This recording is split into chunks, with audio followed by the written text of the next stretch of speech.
All right, everybody. Welcome, one and all. Hope you're having a great day. Welcome to Technical Analysis with Robert Roy from wealthbuildershq.com. Hope it's been a good day for you, good trading day. Last week, we went over and we talked about the bias of a stock. And the bias, if you haven't watched that show, you should go back and watch that one to give you some context. But just to give you a brief overview, bias basically says, what is my bias personally when I look at that stock? But I don't want to have it be opinionated, meaning, well, today I guess I kind of feel like this. No, has nothing to do with it. It has everything to do with the relationship of closing price, the three moving averages, and the order that the three moving averages are in.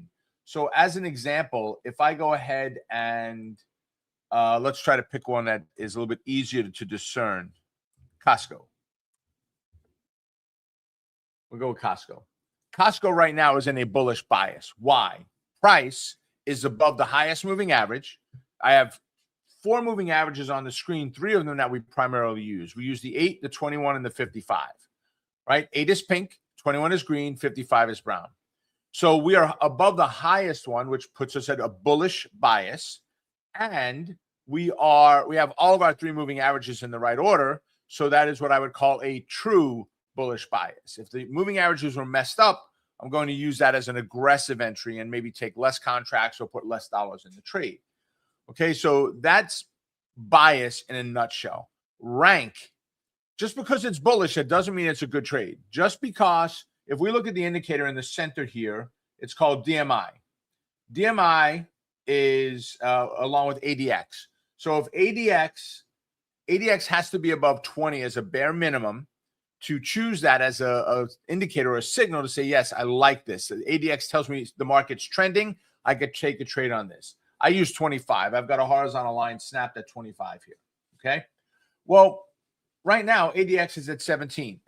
It tells me there's not enough of a trend for me to take the overall trade. Now, granted, we've had an overall bullish move, stepping up, but we're getting this lower high in there now, and we're kind of failing off. So ADX is not giving us a strong signal, right? DMI plus says if plus is higher than minus and plus is also above 25, then it says we could take a bullish trade. So the numbers give us indications, but just because DMI is, or rather ADX is up above 25, it's not here. But just because it would be, that doesn't mean we can go ahead and take that trade. And it's no different that just because bias is bullish, that doesn't mean we take the trade. It has to be the right setup with the right purpose. And that is where rank comes in play. So let's go take a look at Coinbase as an example. So Coinbase right now, if we look at it, we're in a bullish bias. We're above the highest moving average, which is the 55. That is not the way I want to see it. I want these moving averages to be almost completely upside down. I want the 8 on the top, which is the pink. You can look at the numbers up here. Pink, 8. Brown, 55. Green, 21. Right? You can see, and they're all exponential. All four of these averages that I use are exponential. The 5 is a moving average that's used only for a very specific trade setup. So don't worry about that for here. It's a swing trade indicator for exiting our last set of contracts that we're in, which is usually 1 or 2. So we're in a bullish bias. So does that mean that I can take a bullish entry? Well, maybe. Okay, maybe. What do you mean? Well, if we look, we closed very close to that fib line. So that gives us a bullish bias above the 55 and a rank of 1.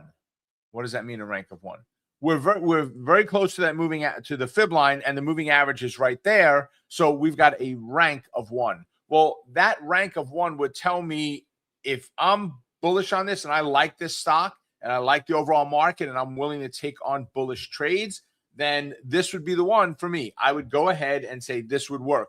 Now, I still need rules in order to take the trade. It's not just, well, it's bullish, so let's jump in. No, it doesn't work that way, right? I would need in an ideal world, I move and I close up above the fib line. That's ideal. And then tomorrow, I would pull back and retest and bounce and take the trade off of the bounce. That's an ideal scenario. Doesn't mean you're going to get it all the time. Doesn't mean every one of you are going to trade it that way. It's just the way that I like to trade these, is having that bounce, in there, and then and only then considering to take that trade, right? So let's look at a couple of other symbols, and let's look at bias and rank and see how they line up so we can kind of practice this a little bit. So on Omega Charts, which is our proprietary charting software, we're going to use, let's go to Alibaba, BABA. All right. So if we look first, let's scroll in on this, zoom in. Right? We have had massive, massive moves to the downside. Okay. On Alibaba. Let's keep going. Yowzer. Okay. I actually like it a lot for a bearish entry, right? But how? Why? What is the bias? The bias is bearish. Is it true bear? Yes. What is my rank? Well, I'm nowhere near a moving average, so I can't be a 1.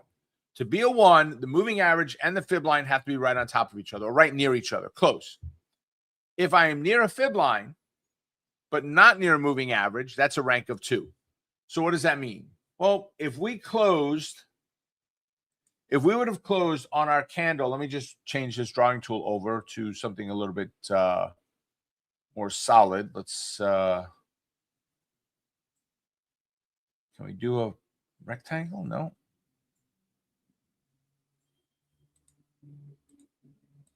Let's see. All right. So it's not letting me grab a rectangle on this one. It's an older version of the software. But let's say that I closed right here. Right? That was my candle. I closed there. And we are underneath the moving average. Let's say we're right at that moving average. Doesn't really matter, but we're close to it. Well, now my closing price is near a fib line. My moving average is near the fib line. That's a rank of 1. So this becomes a very easy decision for me. If we were to move down, and ideally I'd rather see it move up first and then move down. Why would I want to move up first? The bulls attempted to take control. They ran up to a resistance level and they failed. Once they failed, that is where the bears start to shine. That is also where things like implied volatility will start to kick in and increase potentially. Bid-ask spreads may get a little bit wiggy on it as the markets roll over there. And that's the market maker trying to get his or her footing on the ground, saying, all right, is this real? Are we really failing at this point? If we are, great. I just don't want to give a trade away. And we had this really tight bid-ask spread. And just because the market made a quick move in one direction or another, they get their head handed to them on a trade or two. So they'll open the spreads up a little bit to offset that. And this is right out of the American Stock Exchange, the options exchange floor, where I was there for what was called Trader for a Day many decades ago, where you met with floor traders, market makers, the owners of the market maker firms, executives from the Amex and so forth, and did a mock trading session in there. And you got to ask questions. And all of mine were technical as a trader, not how does this board work or anything, but technical as a trader that said, you know what? If I'm trading against you, because that's really what it is, what am I looking for? You know, that's I didn't ask them that. I didn't ask it that way, but that was the way I posed my questions. How do I combat what you're doing as a trader? And that's how all my questions were positioned, were poised. And I went with, probably 20-ish questions in mind to get answered before I left. And they did a little cocktail session afterwards where they had drinks and hors d'oeuvres, all included. It was all free, by the way, all included, and give the market makers a couple of cocktails and they'll spill their guts on anything. At least they did that night. So I would want to then take that trade as we rolled over right there. But that gives me a bearish bias.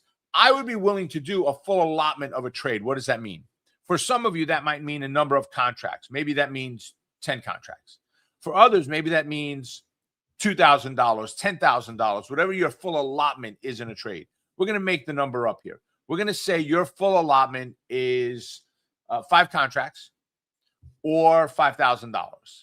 Either one, depending if you do dollars or contracts. I teach in contracts because it's easy math, but I trade in dollars because I do equal dollar trades. So if you had a $2,000 account, maybe you want to do 3 or 4 equal dollar trades. Let's say it was 4.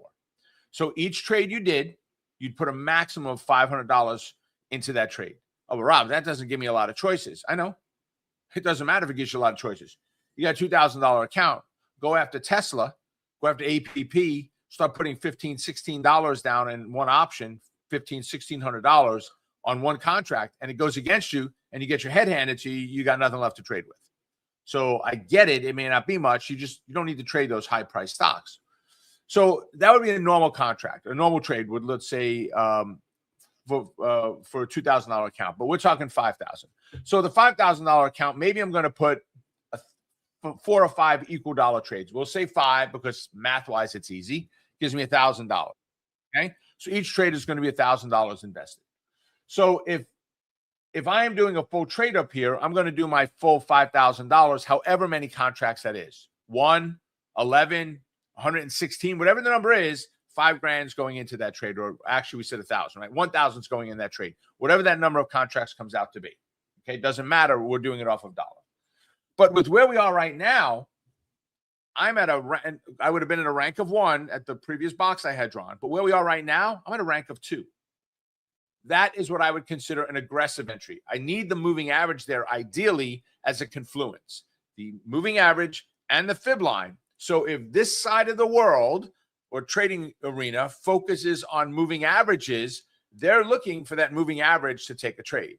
If the ones that are on this side of the trading arena are focused on lines, whether they are fib lines, horizontal support and resistance, whatever it is, zones, they're focused on that. It takes them to see that first before they take the trade. Well, now when both sides of the arena come together, that's the eclipse, right? The sun and the moon getting in each other's ways, okay, or one other's way.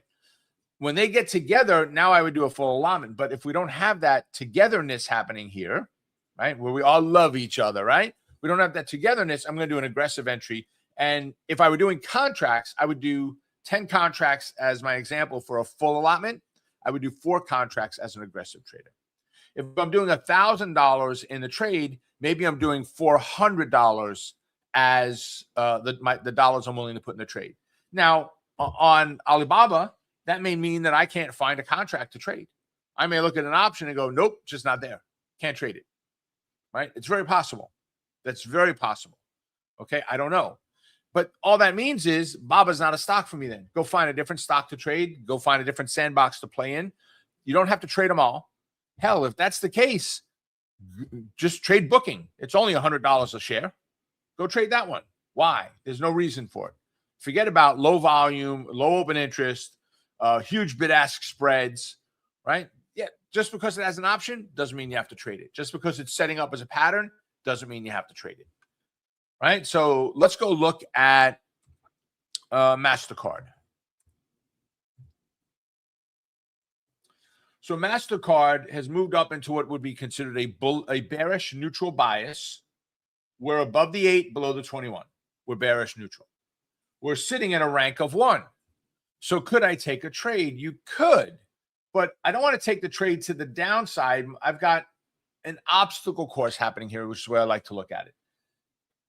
Do I have, and here's a phrase, write this down, please. If you don't know this, write it down, put it on a sticky on your monitor, and use this as a phrase to live by. Do you have a clear and concise entry? Let me explain that. We're going to start with concise, okay? Concise would be, do I have the right setup? Am I sitting near a fib line and a moving average? Yes. Is the market rolling over today? Yes. Well, that means I've got that concise or precise entry point to consider. Now, do I have a clear path to my next level, which is down here? And the answer is no. I've got the 8 moving average in there. Consider this an obstacle course, or you just had a bad storm. You got down trees. There's garbage cans blown around in the street. Electrical wires are down. This could be an electrical wire. Doesn't mean you can't get around it, but you probably don't want to drive over it and have that sucker touch your car, right? With that, I'm going to look at it and go, yeah, not for me. But if I can get a bounce, a breakout and a bounce, let's say the S&P starts moving up tomorrow. The stock moves up. Who's in control? The bulls. What do I want to see happen? I want the bears to try to take it back. I don't want the breakout. I am not a breakout trader. I'm not saying breakouts don't work. They just don't work for me. And if you look at when we break out of levels, how many times we break out and fail right behind it. right? But if we break out, come back and retest and bounce, we make it up to the next level. Higher probability of it anyway, okay? So the bears are trying to take it back over, pulls back, and now it bounces. If it does that, that gives me a clearer entry to a bullish entry, right? Clearer bullish entry. Why? Because that setup is coming down to a rank of 1, right? Where we've got a moving average, and those moving averages to give me that rank of 1 are only the 8 and 21. The 55 is more of a me too. And forget about the 5. We don't care about that for this type of setup. Only the 8, 21, and 55. 55 is longer term direction. Keeping in mind that I am more of that day trader. Swing trading, as much as I love it, and I would much prefer to be a swing trader. I don't like that I've got to be looking at the market every single day. I would much rather get in 2 or 3 trades in the beginning of the month and have them set up for a couple of weeks and let those move, and those are my month. I don't need to have 1 or 2 or 3 trades a day to define what I'm looking for in my trading. As a day trader, that's exactly what I need to do. I need 3, 4, maybe 5 trades in a week, whereas a swing trader, I need 3, 4, maybe 5 trades in a month is all. So once this happens, we take that bullish entry, and then we've got resistance up here with our next fib line or zone if you're using zones like Brandon Wendell, one of our coaches at Wealth Builders, or if you're using support and resistance, if you're using Bollinger Bands to help you make that decision, parabolic SAR, whatever it is, whatever your indicators, your setup is, that's what we're looking for there, okay? So let's go look at another one. This was MasterCard. Let's go look at an easy one like a Home Depot. When I say easy, they're not a volatile stock, lots of movement going on to them, gapping down around their earnings. That's expected, right? So where are we right now?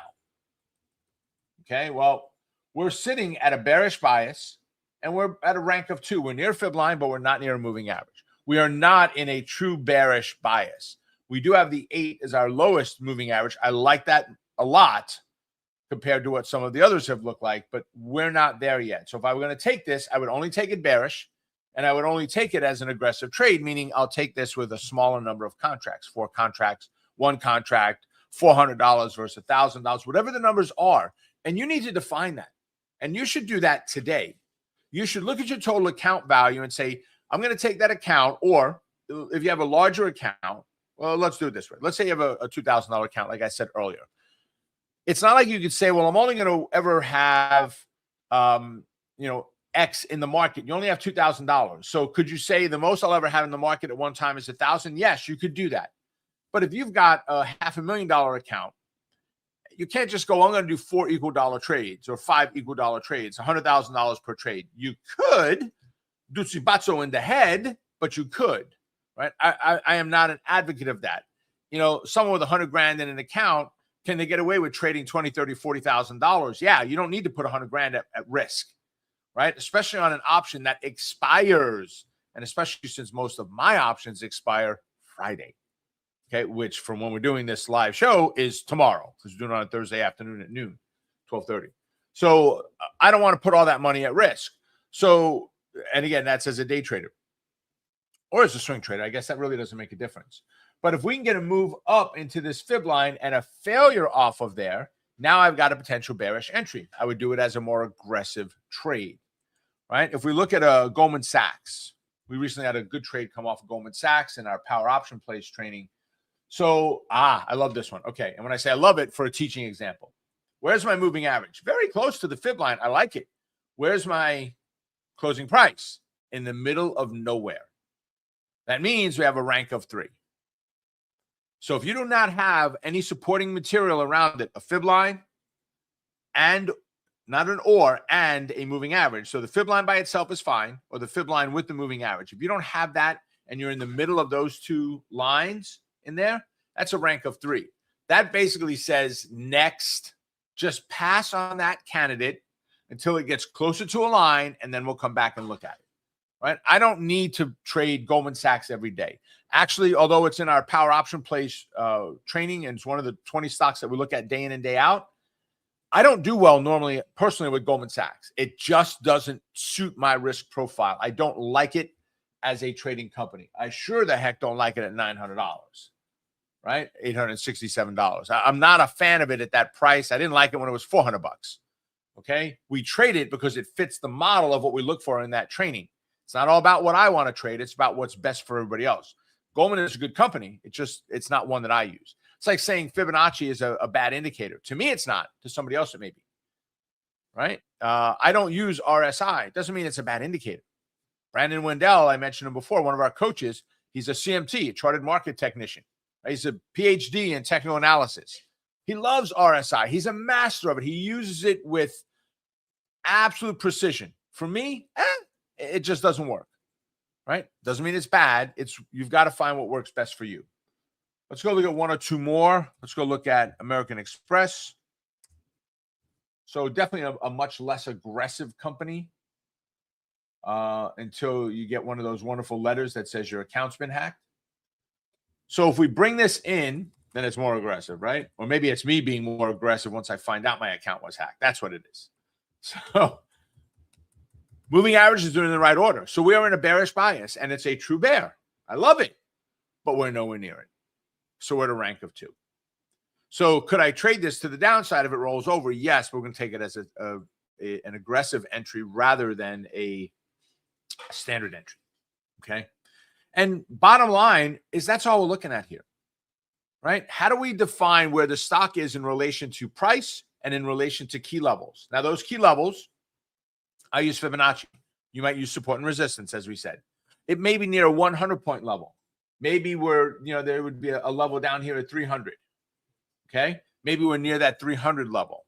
That could also be part of your obstacle course, by the way. If it's between some of the fib lines you're looking at, that could be part of an obstacle course where, it's just a little bit harder to get through. Every time you've got a downed wire, a tree down, garbage cans have blown over, whatever it is, a car door blew open and no one closed it, and you can't really drive around it very easily. It just makes it that much harder as a trader to trade that one. So why bother? Go find a company that fits all the other criteria, say next, and just move on to that company.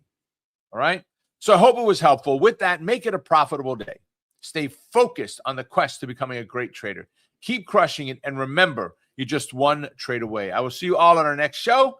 See you then. Have a great day, folks. Bye for now.